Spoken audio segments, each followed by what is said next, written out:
2025 ने एक चीज बिल्कुल क्लियर कर दी है कि पैसा लक से नहीं बनता है बल्कि सिलेक्शन से बनता है। कभी मार्केट में मोमेंटम था और कभी अचानक से बड़ी प्रॉफिट बुकिंग देखने को मिली। लार्ज कैप्स तो फिर भी स्टेबल थे, लेकिन स्मॉल कैप्स ने इन्वेस्टर्स को काफी कंफ्यूज कर दिया and as a matter of fact काफी सारे स्मॉल कैप फंड्स तो इस बार नेगेटिव में भी क्लोज हुए हैं। अगर आप अभी भी वही पुराने फंड्स होल्ड कर रहे हो और सिर्फ इसीलिए होल्ड कर रहे हो क्योंकि पहले अच्छा परफॉर्म किए थे तो 2026 के लिए भी बढ़िया है, तो आपको अपनी स्ट्रैटेजी को रीथिंक करने की जरूरत है। लेकिन अब सवाल आता है कि आप नए फंड्स की सिलेक्शन कैसे करेंगे, क्योंकि म्यूचुअल फंड इन्वेस्टिंग गेसवर्क का गेम नहीं है। और हाँ, यहां थोड़े भारी वर्ड जरूर आते हैं, लेकिन कंसेप्ट उतना कॉम्प्लेक्स नहीं है जितना नाम से लगता है। इसीलिए हमने एक सिलेक्शन फ्रेमवर्क को यूज किया है जो 4 की मैट्रिक्स पर बेस्ड है: alpha, beta, Sharpe ratio and Sortino ratio. और इनके अलावा फंड्स को क्वालिटी से भी जज किया गया है। ये सब मिलकर ये बताते हैं कि फंड सिर्फ रिटर्न नहीं दे रहे हैं बल्कि किस क्वालिटी के रिटर्न दे रहे हैं। सबसे पहले हम लोग बात करते हैं अल्फा की।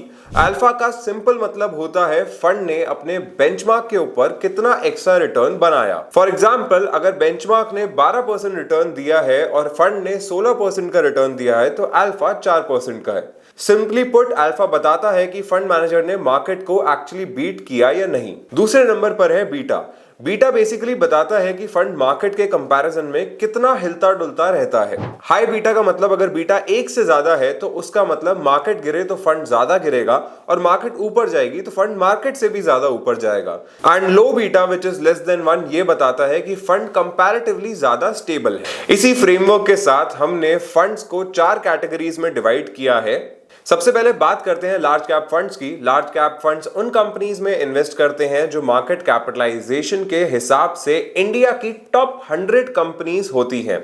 ये वो बिजनेसेस होते हैं जो ऑलरेडी मार्केट लीडर्स होते हैं, जिनकी बैलेंस शीट स्ट्रांग होती है, स्टेबल कैश फ्लो होता है और प्रूवन बिजनेस मॉडल के साथ ये लोग आगे बढ़ते हैं। Banks, IT measures, FMCG leaders, large industrial name, ये सब इसी यूनिवर्स का पार्ट होते हैं। लार्ज कैप का प्राइमरी रोल होता है पोर्टफोलियो को स्टेबिलिटी देना। मार्केट गिरता है तो भी ये फंड रिलेटिवली कम गिरते हैं, और जब मार्केट नॉर्मल होता है तो स्टेडी रिटर्न्स को डिलीवर करते हैं। इस कैटेगरी में हमने उन फंड्स को चूज किया है जहां अल्फा कंसिस्टेंसी के साथ डाउनसाइड भी कंट्रोल हो रहा है। अब अगर हम लोग लार्ज कैप फंड्स की बात करते हैं तो ICICI prudential large cap fund हमें नंबर 1 पे नजर आता है। लास्ट 1 ईयर में इस फंड ने 10.18% रिटर्न को डिलीवर किया है। वाइल अगर हम लोग इसका अल्फा देखते हैं तो वो 3.46 कैटेगरी पे है। इसका बीटा 0.89 पे है, मतलब ये कंपैरेटिवली स्टेबल है, और सॉर्टिनो रेशो 1.53 पे है। सेकंड नंबर पर Nippon India large cap fund है, जिसके मैट्रिक्स भी आप देख पा रहे हैं। इस कैटेगरी में डीएसपी लार्ज कैप फंड और बंधन लार्ज कैप फंड हमें थोड़े से कम परफॉर्म करते हुए नजर आते हैं। हमारी इंटरनल रिसर्च के हिसाब से ये 3 फंड यहां सबसे बेस्ट हैं। अब आते हैं मिड कैप फंड्स पर। ये वो कंपनीज होती हैं जो ऑलरेडी एस्टैब्लिश हो चुकी हैं, लेकिन अभी भी एक्सपेंशन फेज में होती हैं। नए मार्केट्स, नए प्रोडक्ट्स और फास्टर अर्निंग ग्रोथ इन्हीं कंपनीज से आती है।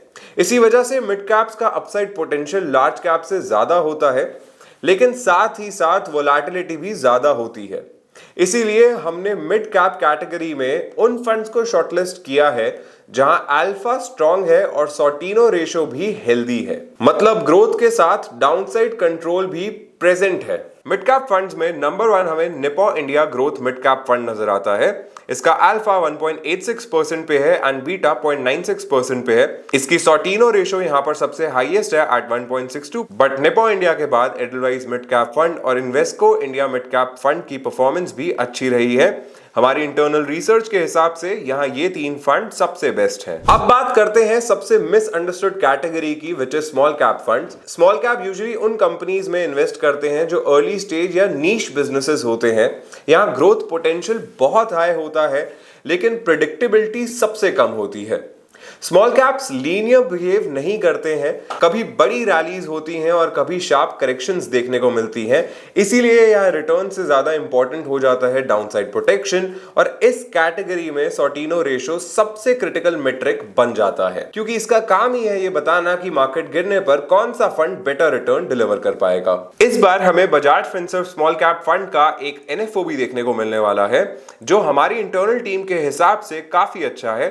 बट बंधन small cap fund and Edelweiss small cap fund यहाँ टॉप चॉइसेस नजर आते हैं।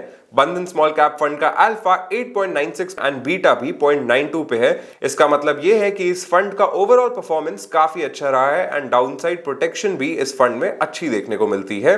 इस कैटेगरी में Invesco India small cap fund और एचडीएफसी स्मॉल कैप फंड इतने अच्छे नहीं नजर आते हैं। स्मॉल कैप फंड्स के केस में बंधन small cap fund and Edelweiss small cap fund काफी अच्छा नजर आते हैं। अब आखिरी कैटेगरी है फ्लेक्सी कैप फंड्स, जो एक्चुअली सबसे डायनामिक कैटेगरी होती है। फ्लेक्सी कैप फंड्स को एक यूनिक एडवांटेज मिलता है। यहाँ फंड मैनेजर को कंप्लीट फ्रीडम होती है कि वो लार्ज, मिड और स्मॉल कैप्स के बीच एलोकेशन एडजस्ट कर सकते हैं।